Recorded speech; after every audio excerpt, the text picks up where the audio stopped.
Hello and welcome back to another episode of Moonee Valley Voices, the new local podcast putting the spotlight on local business owners and characters as we look to share more stories from the Moonee Valley area.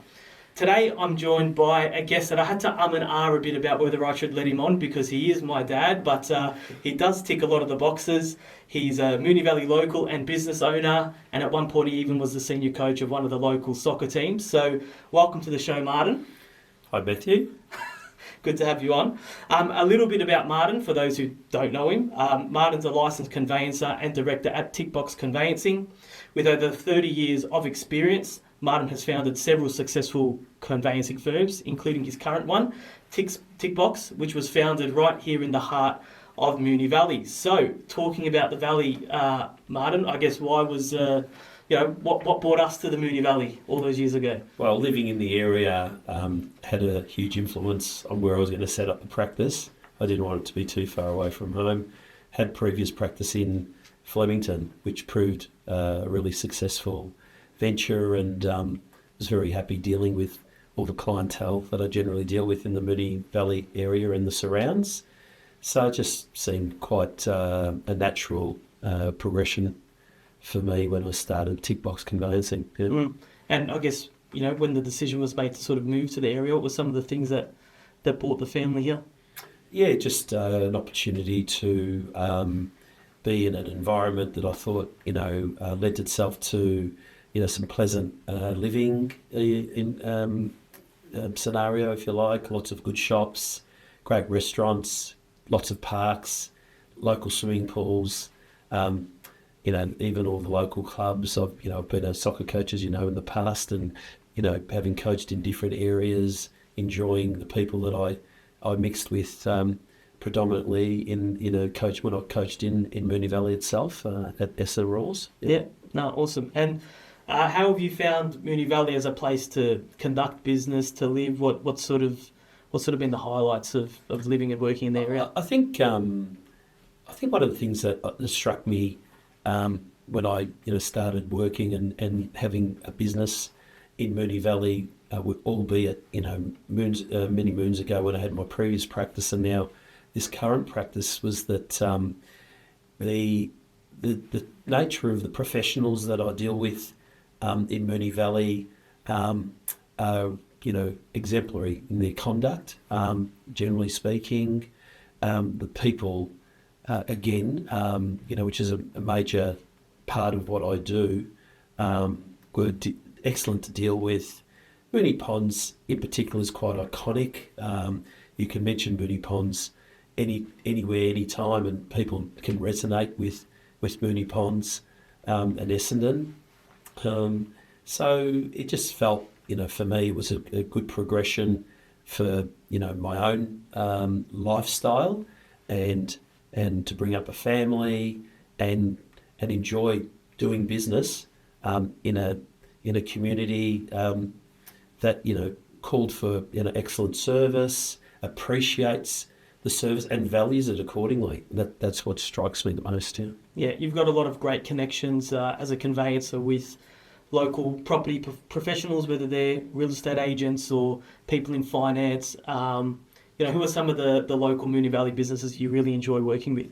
Yeah, well, without wanting to single out one agent from the other, because I wouldn't want any of them to think that I was favouring one over the other, I'd say that in general, the real estate agencies that I deal with in Moonee Valley, and they're pretty much all of them, all conduct their businesses professionally. They're dealing with property and families' livelihoods, if you like, every day. And I feel there's a certain genuine care that they display. I would go as far as to say all the mortgage brokers that I deal with, all the financial planners, land surveyors, all these experts that are really good at what they do. I don't think they would survive in an environment like Moonee Ponds and Moonee Valley. I keep referring to Moonee Ponds because it's sort of just rolled off the tongue, and all the surrounds that make the Moonee Valley area as great as it is, because that's what's required. People in the area want quality. They're prepared to pay for it. and they get good a good deal, a good value for money, I should say. So for me, there's a really nice balance between what the community expects and is prepared to pay for, and I think the quality of delivery of the services and the like matches that expectation. I'd include even a number of the accountants that I deal with in the area, some I've dealt with for decades. And just to correct you on one point, I know you mentioned 30 years, and it probably makes me feel younger, but I've actually clocked up 40 years, and my first job actually was in Ascot Vale. So I've definitely paid my dues in the Moonee Valley area, that's for sure. Good to see. I've done my own research on my own dad. That's all right.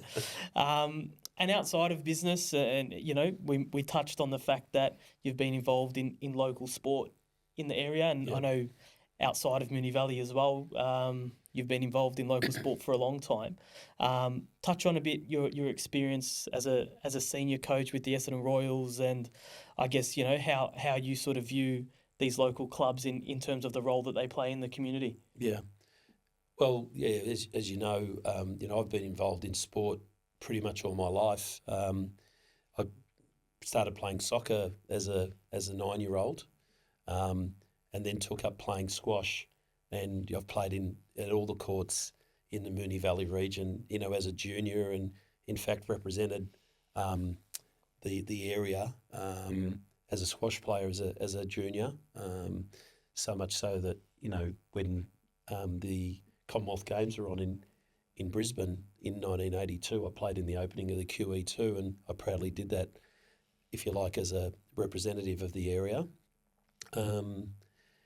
Then, as yourself and your brother started playing soccer, I took the attitude that I wanted to spend some time coaching, and rather than just sitting on the sidelines and criticising people that were giving up time, I just felt that their preparation for sessions and the like were a bit lacking. So I decided to do something about it and put myself on the line.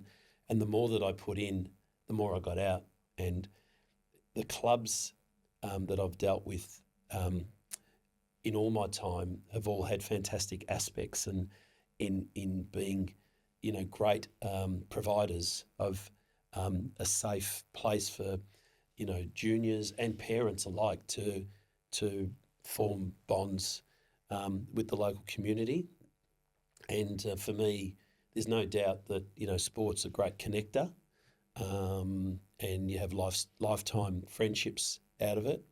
So you'll never get an underestimation from me as to the value that the clubs play and give. And you'll find so many wonderful people within those organisations that provide their time in helping the club be what they are. And they go unheralded. I know they get thanked a lot, but they'll never be recognised to the extent that they probably should. And that just adds, I suppose, the character of a lot of those people, the humility of not looking for the recognition, but just being really gratified, if you like, by having, done all these great deeds for people. And at the end of the day, they get a lot out of it themselves too. It's a great character builder. So I think there's no doubt that it plays its role. You mentioned you coached, obviously, myself and my brother, Chris. What were the differences? Obviously, one was a bit better than the other, and that was obviously Chris. But what were the challenges of coaching your own kids? I think for me, I felt that I didn't really have a big issue with providing any nepotism. Nepotism wasn't a big issue for Martin, no. Favouring my kids. I just expected them to do all the things that I expected of any player that I coached. I wanted, that I always had a premise that when I coached very early in my days, and I think I was ahead of my time in this thought process, but I always felt that I wanted to catch the kids being good rather than the age-old, trying to correct them all the time, and kind of wanted to build on the things that they were good at and still try and arm them with the skills they needed to survive later on in life, whether that be in the sport that I was coaching them in, or in life in general. And I remember coaching one particular boy who was really tiny, and knew that he would struggle against the bigger boys who were getting away with bad habits, but were seemingly still seen as the best players. But once this boy reached an age and a strength and a height, if you like, that he could compete with the bigger boys, then he ends up, playing professional football overseas, and played for Australia and captained Australia in his career. And I don't need to mention his name just for the sake of, making out that I had a big influence in him being the player he became, because I always believed he would. But there's no doubt, coaching you and then coaching Christopher at a somewhat later stage, that that all the experiences were fantastic, and some of the things that you and I went through as a player-coach relationship, as opposed to a father-son relationship, will endure, because you can always tell stories about how I treated you, no different to any other player. And I think Chris would say the same. Sure, there was times I'd like you guys to have been better, but that didn't go amiss when you consider the way that I treated other players that were probably bigger favourites than either of you two were ever in my teams. Yeah. Yeah. For fuck's sake, CG was a very common call out on the pitch. I don't recall using that language. We definitely do. But yeah. But yeah, no. Look, I suppose Christopher had a certain way of playing, and there were times that I felt that he needed to be pushed harder to fight for what should have rightfully been his, and that was the ball. There were times when, you were goalkeeping for me and you'd let in a goal, and I'm sure there were times probably under my breath I said the same thing. Yeah, for sure. Maybe not as loud as perhaps what I did with Chris, but I was a bit more sensitive, I think, probably. And that was earlier in my coaching career too. So, very good. All right, well, away from the sporting side of things, let's go back to business and conveyancing. So, you mentioned your first job was in Ascot Vale, but I believe you set up your first firm in 1986, MG Conveyancing. Correct, yeah. What was that like? Sort of, how old were you when you started your first business, and what was that experience like? Yeah, so conveyancing back in the I started working in 1984. Just finished HSC and come from a family of 6 boys, and the eldest. And I thought, rather than impose myself on my parents to pay for me to get through post secondary school studies, I decided to do that on a part-time basis, and started working as a law clerk with a lawyer a sole practitioner in Ascot Vale in 1984. And I took a real keen eye to property law and conveyancing work, which is pretty basic work as a law clerk. And thankfully the lawyer that I worked for saw that I had quite a decent, was developing decent skills in the space and picking up all the concepts really quick. And I was enrolled at RMIT studying part-time. And as a consequence, in the ensuing 2 or 3 years, there was a number of non-lawyer conveyancing companies that were sprouting.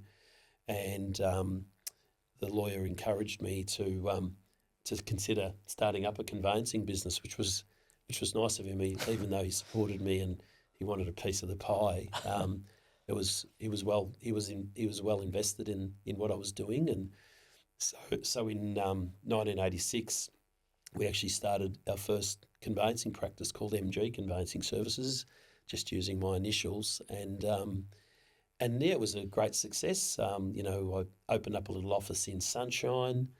The lawyer that used to employ me then became a consultant. He used to come and visit me once a week to help me review all my files. And progressively, non-lawyer conveyancing companies started to grow, and we become, quite well liked for what we did insofar as community acceptance of non-lawyer conveyancers doing what was traditionally done by lawyers.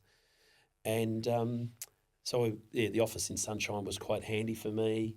Having a Maltese background was also handy because Sunshine was full of Maltese and European, clients that, I seemed to hit it off with quite well. Similarly, I hit it off quite well with real estate agents. And invariably, I was giving a really good service and good value for money service. I feel like I was quite early in the piece fairly well respected by the local lawyers who had a dislike to the fact that non-lawyers were impinging on a decent part of their business. But I seem to be fortunate that a lot of the lawyers were quite, as I say, respectful that I knew what I was doing and that I was providing a service to clients that they needed to up their service levels, if you like, rather than see conveyancing as just a simple process.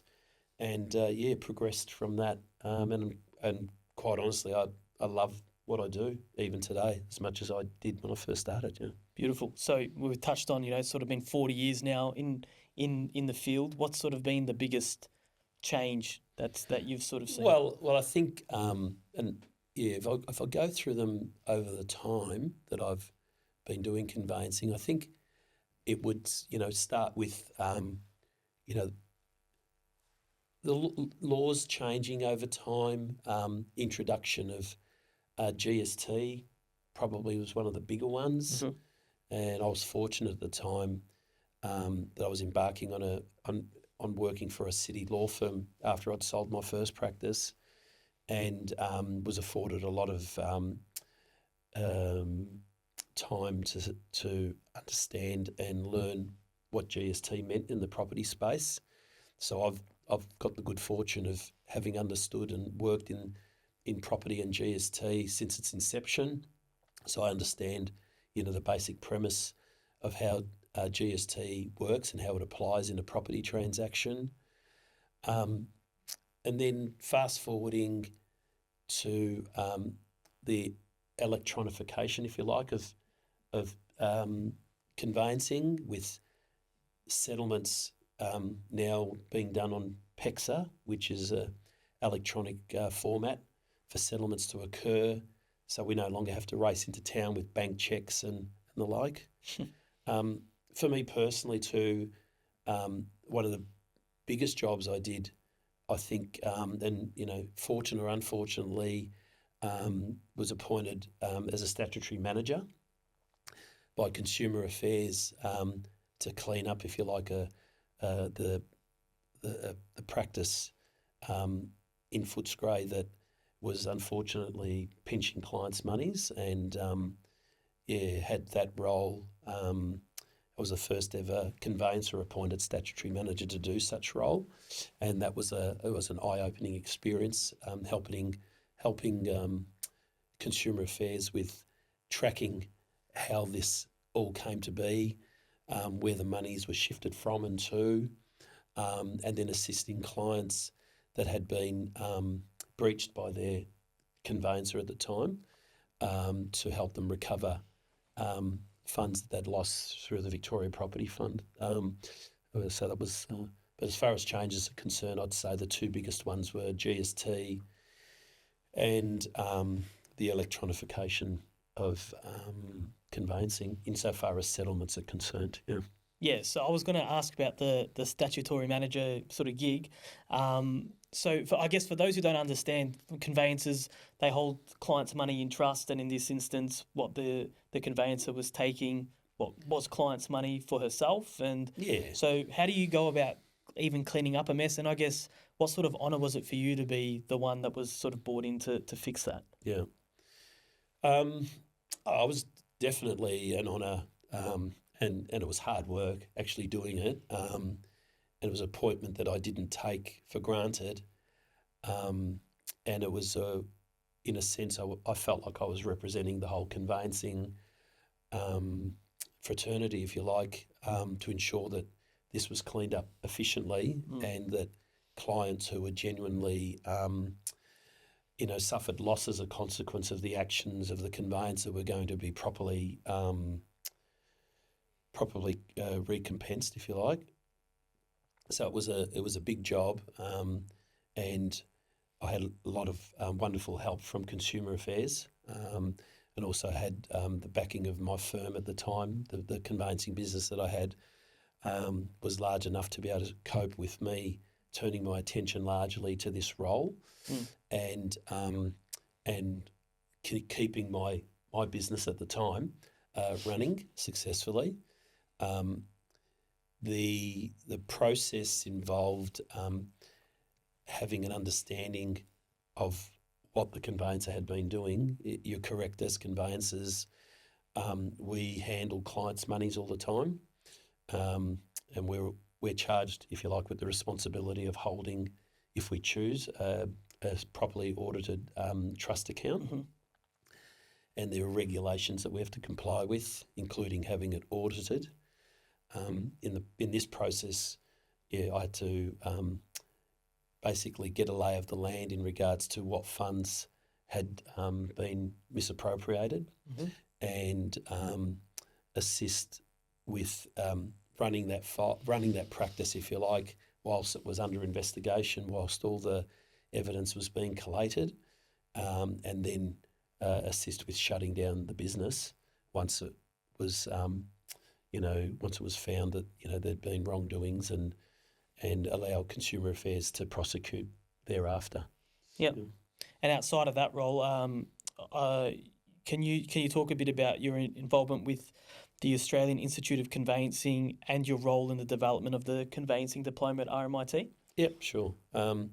So when I go back to the original, scenario of non-licensed conveyancers, if you like, or non-lawyer conveyancers running conveyancing businesses, in Victoria we had an association actually called the Victorian Conveyancers Association, and it was started by a small group of conveyancers, and I actually stepped on just after that had been established. And then there was a national group that had been formed, called the Australian Institute of Conveyancers. So the Victorian Conveyancing Association then morphed into becoming the Australian Institute of Conveyancers Victoria Division. Mm-hmm. So I was on that committee for a long time. I was vice president of that for a long time. We were involved in a number of initiatives insofar as licensing was eventually concerned, and I think we could lay claim to having a big part to play in licensing coming in. Thankfully, we had a government at the time that were interested in listening to us, and there were certain events happening, not just in Victoria but Australia-wide, that tended to get government's attention in regards to the value of having licensed conveyancers and having a regime in place that would regulate how these businesses would be run, and that there was value in the work that would be done by conveyancers. So that was a fantastic thing to be a part of. A small part for me was that I was on a committee at one stage that RMIT were looking to form so that we could be part of establishing or re-establishing, more than anything else, the course that RMIT were renowned for anyway, in refining the course criteria to fit the requirements of the new regulations that were coming in, so that the conveyancers that were operating prior to the regulations and the Act coming into being could enable them to be grandfathered across if they had the right, the available education qualifications at the time, but the ones that hadn't had a number of years to do their qualifications to actually become fully licensed. And then you've got the younger and new conveyancers that have needed to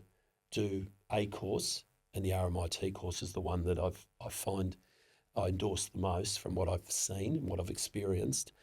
There are other courses that and I'm sure have got lots of merit in them.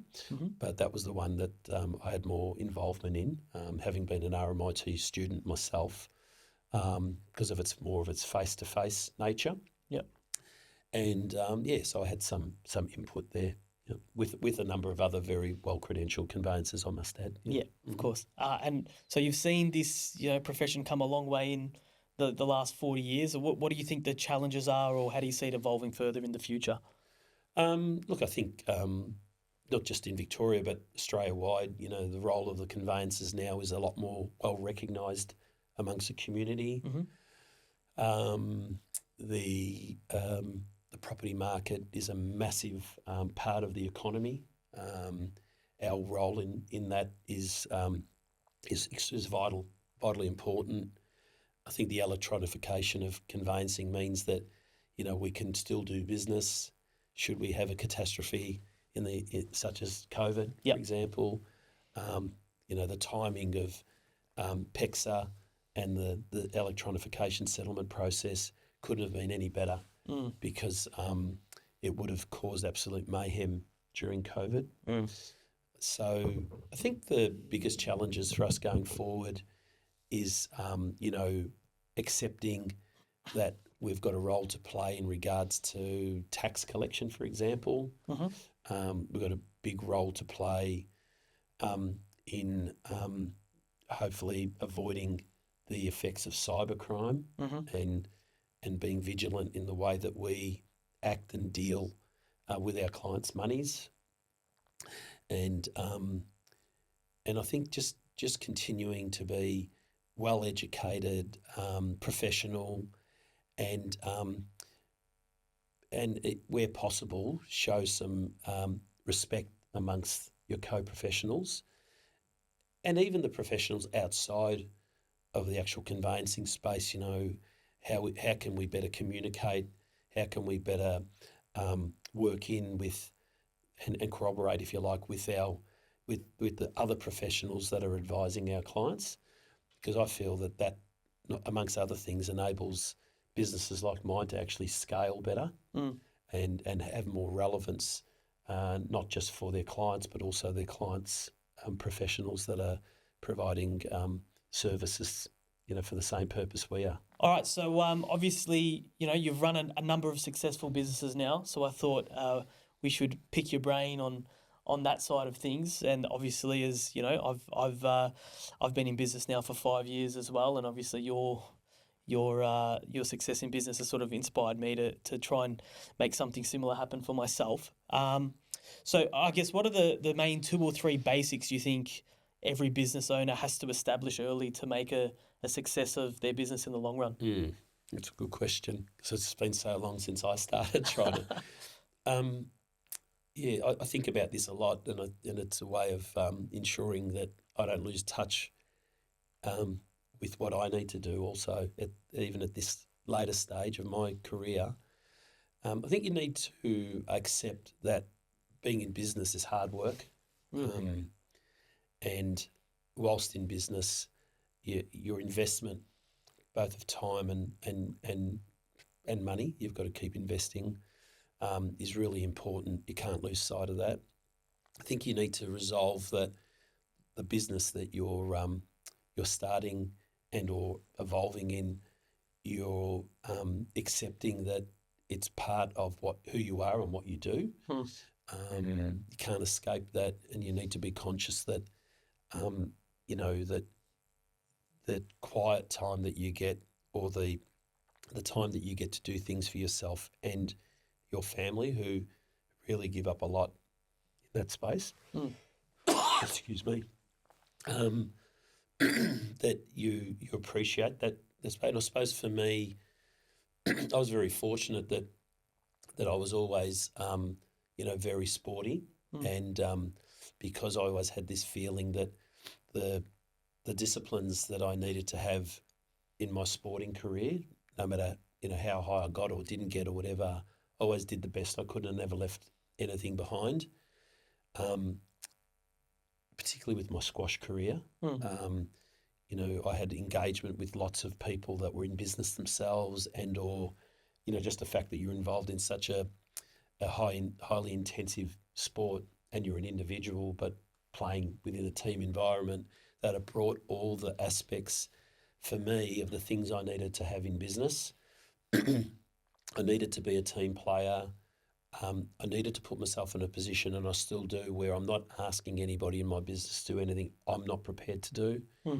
On a squash court, I was prepared to do all the things I needed to do to either make myself better on a court or take away from the other player as much as I could to bring him down to my level.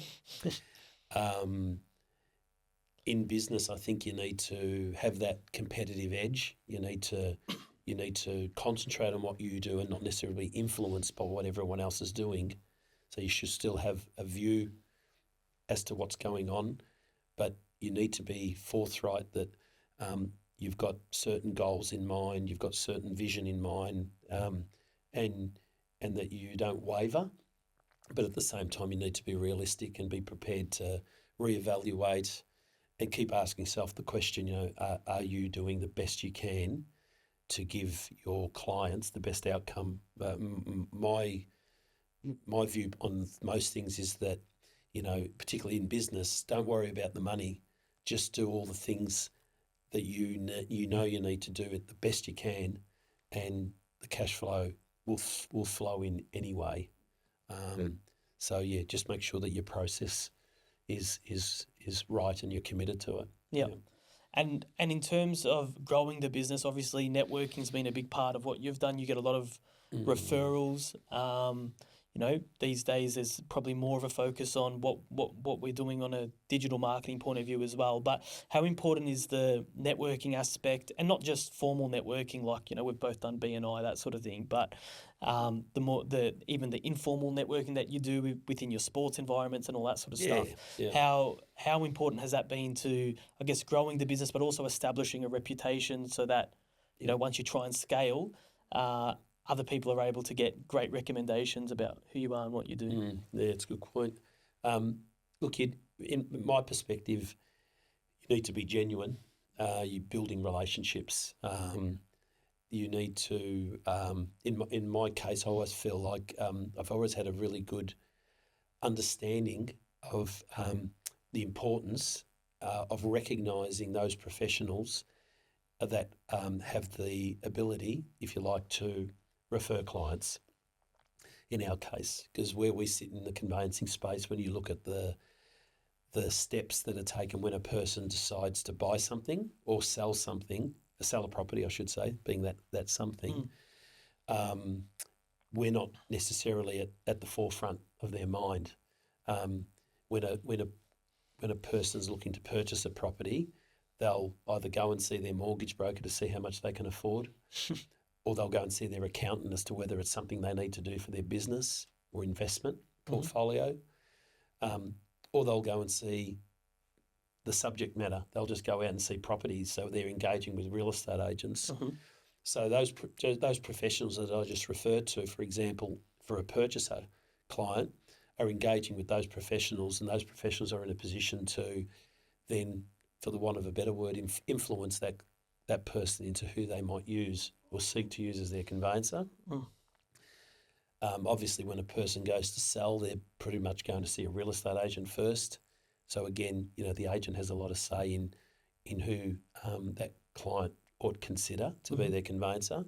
And so we always make a big point of ensuring that when we're dealing with these professionals, that not just for the sake of being forefront of their minds that we do a great job, because that should speak for itself, but if you're respectful, if you're engaging, and you're building, true and genuine relations with a lot of these people, there's a good chance that they're going to take value in what you do, because at the end of the day, for example, an agent can't make a sale without a contract and a Section 32 statement, which is in Victoria is the disclosure document that's required before a property can be sold, and in order to ensure that the contract is formal and valid, if you like, enforceable from a vendor's point of view.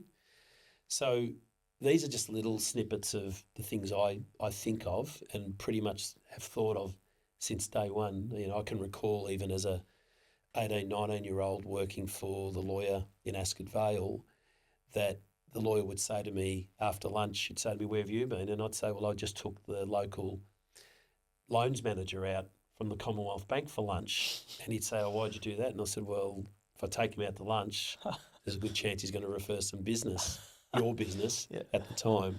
But that was just ingrained in me that I was committed to that business at the time, and I wanted more work to come in, and I just thought I'd do my bit. So for me, it's always been ingrained. Most people recognise the importance of, referrals and growing your business to ensure that they're forthcoming. But of course, the other aspect of it all is doing great jobs for your clients and making sure that they walk away as happy as possible, so that they keep coming back and keep referring their family and friends to you. And I've been fortunate in 40 years that, I've acted for grandkids and even, I might say, great-grandchildren of people that I acted for, 35, 40 years ago. So, it's been a fantastic experience from that point of view. Yeah, I know it hasn't always been this way, but I've noticed, the last few years you spend a bit more time on the golf course. What's been the sort of secret to, I guess, freeing up a bit more of your time to spend more time doing those sort of things? Because, the early days of business, like you said earlier, it's a lot of hard work. It does become a part of you, but how have you now created this space after all this time to enjoy a bit more of that sort of stuff? So it's basically just a shifting of certain roles that I play within the business, and investing in the business by bringing in people to do certain jobs that perhaps I used to do. I'm across most things in our business, but this business isn't all about me. It's about the people within it, and I've given lots of people roles that enable them to take charge of certain aspects of the business. It's got bigger. I can't do it all myself.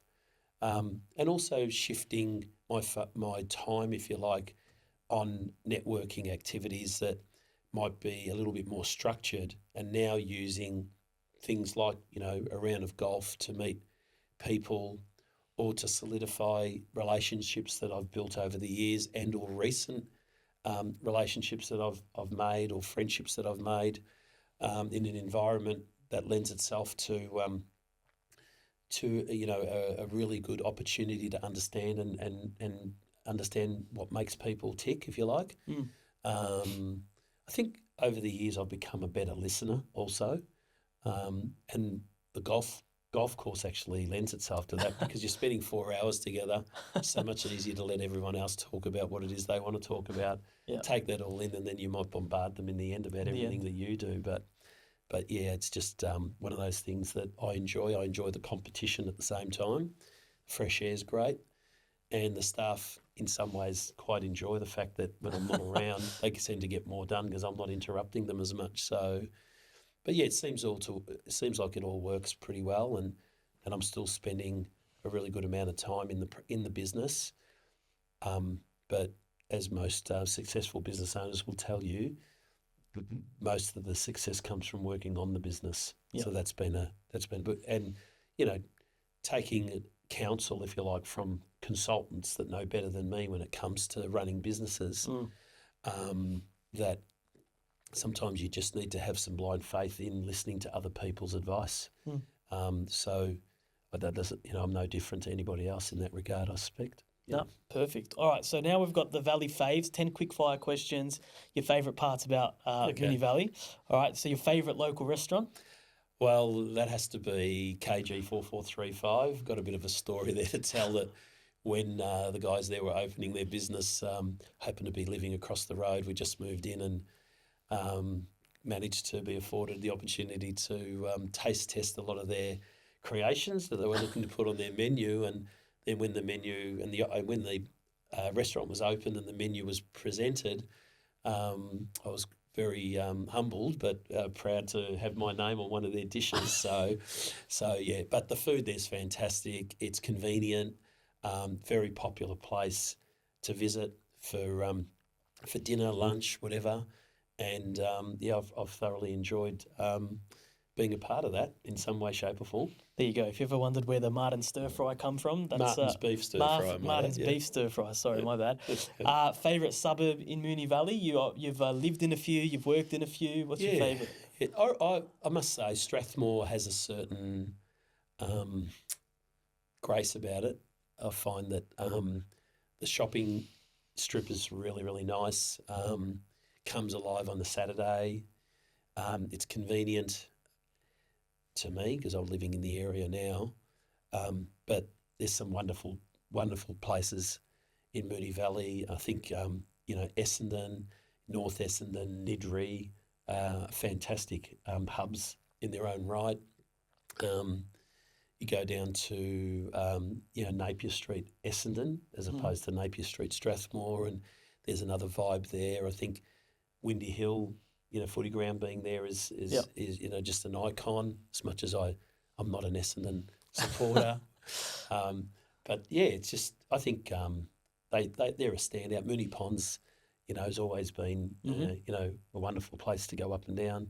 I remember back in the days when I had my office in Flemington and used to have to frequent Puckle Street in particular a lot.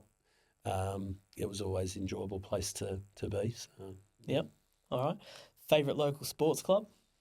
Well, I'm biased, aren't I? Because I coached at Essendon Royals at a time where I'd coached at a number of other clubs, most of which I had really good experiences. Mm-hmm. But I found Essendon Royals to be a club that, as a coach now, as a coach, I really felt that they were very trusting of the coaches that they chose each year.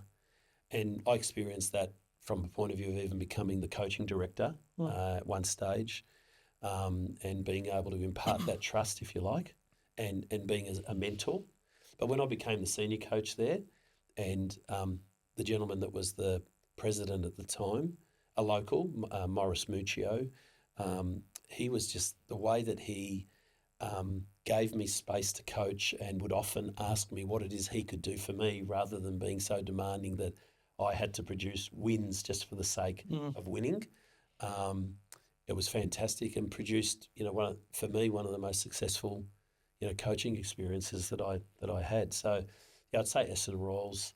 I'm sure there's lots of other wonderful clubs though in the area, and having viewed and coached against, and even from my old squash days, Essendon Squash Club's always been highly regarded, and is one of the very few privately owned squash clubs, courts and, privately owned, fair enough, but the actual club itself still continues to thrive today.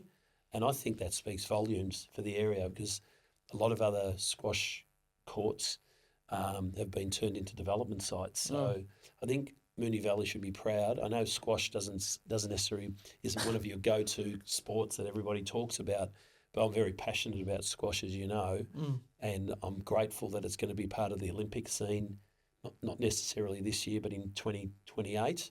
That will be a proud moment for me when I get to see that on the Olympic scene. So I think Moonee Valley should inherently be proud of the fact that Essendon Squash Club still exists, even though I never played for them. Always respected playing there and the people that are involved in that club. Yeah. Fantastic. All right. Favourite place in the valley to relax? Home. Can't beat home. All right. Do you have a favourite local event every year or anything that's put on around the area? I must admit, it's not something that I've necessarily, been a part of or focused on. Something that I probably should turn my attention to. I'm sure there's some wonderful events that occur. I often see them being publicised.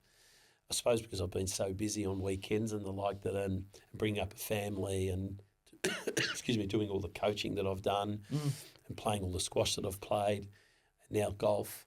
That's a thing that I probably haven't. I must admit, I do admire from a distance the market that gets held there on Lincoln Road. Yep. I do go to that local gym there, Keezer, and whenever I'm there on the appropriate, Saturday morning and see all the people Yeah, I think it's fantastic. It's such a great vibe from a distance, and it's a really good look. So, Have to start going, mate. All right. Favourite local shop? Favourite local shop. I hope I pronounced this correctly, and my wife will probably kill me for admitting that this is my favourite shop, but I think Gusto's, the pie shop. I think that's a real favourite. The food there is amazing, I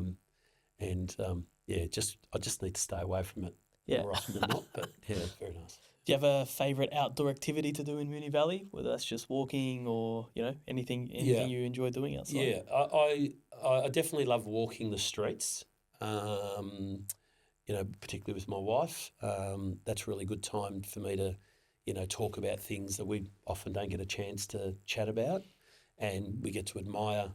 I love the way all the streets are changing. Like there's some beautiful houses there that are either being redeveloped in a way that the charm of the facade is maintained, but there's also some wonderful new buildings, and I love the old and the new, so I get to see so much of both, whether it be predominantly in Strathmore, Essendon,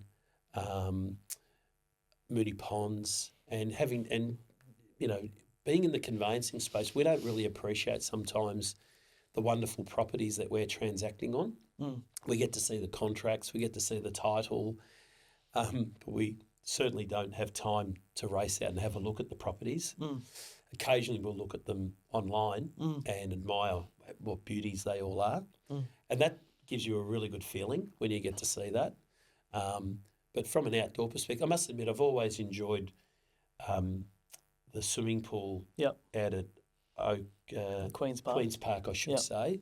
I think that's always been a favourite of mine back in the days when I used to go there a lot and take you guys as kids there. And it's still, I drive past it every day now that my office is around the corner, and I think it's that whole park area. I think it's beautiful. It's a really nice part of the town.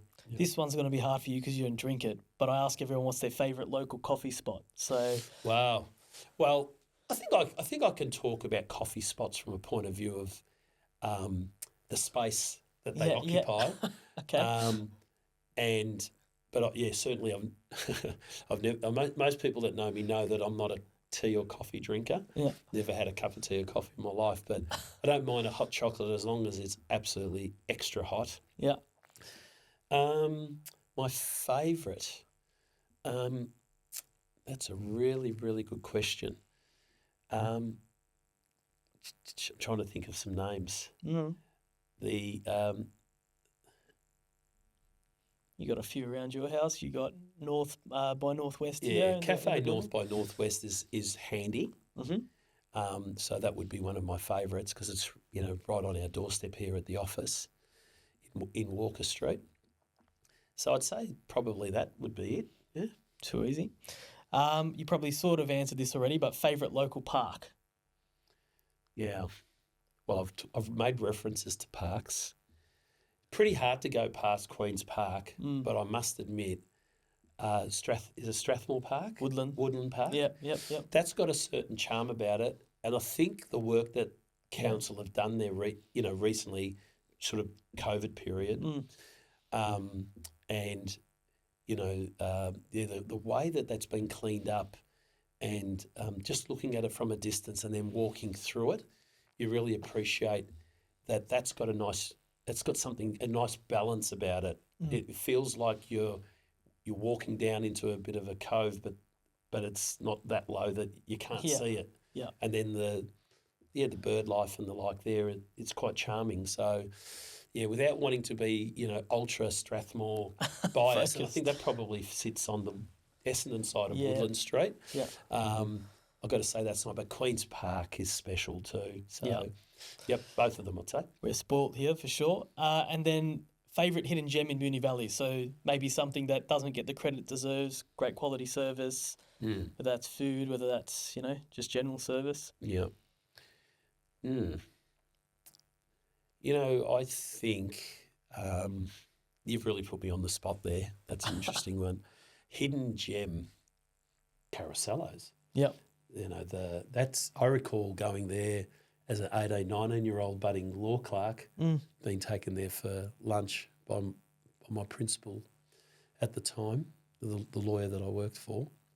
And it was called Carosellos back then? Back then, yeah. Oh, wow. Okay. Yeah, and that was a beauty. The pizzas there were fantastic. So, yeah, I like that strip. I think probably, in essence, my answer should be that Hall Street has some hidden gems. Yeah. They're hidden. They resonate as being hidden because, you know, that part of Hall Street's more like a laneway type scenario. Yep. Had a lot of development happening around it, which would have caused a lot of people not to go there for a certain period of time while all the mayhem of the big towers that were built. But I quite like that part of Moonee Valley. I think that in itself is the hidden gem. Perfect. Well, thanks, Martin, for all your insights and for joining us on Moonee Valley Voices today. If you want to learn more about Martin and his business, you can look up Tickbox Conveyancing on Facebook, LinkedIn and on Instagram at Tickbox Conveyancing, or head to their website www.tickboxconveyancing.com.au. Anything else you want to plug or put out there before we wrap up? No, I just wanted to say how proud I am of you, with this initiative. Most of the time, whenever I think of you, being my son, obviously I'm proud of you, but I just think that you've got a really good sense of of need, if you like, and for others, and you always seem to try and you not just try, you actually find a way to actually fulfil that. So I think this is a great initiative, and proud of you, and I'm really excited that you've asked me to be part of it and declared from the outset our bona fides as being father and son. Well, thanks for watching, everyone. And if you're a local Moonee Valley business or a local Moonee Valley identity with a story to tell, I'd love to hear from you. Get in touch with me, matt@contenthype.com.au, or look for my business at content.hype on Instagram. Tune in next week. We'll be back with another episode. Thanks.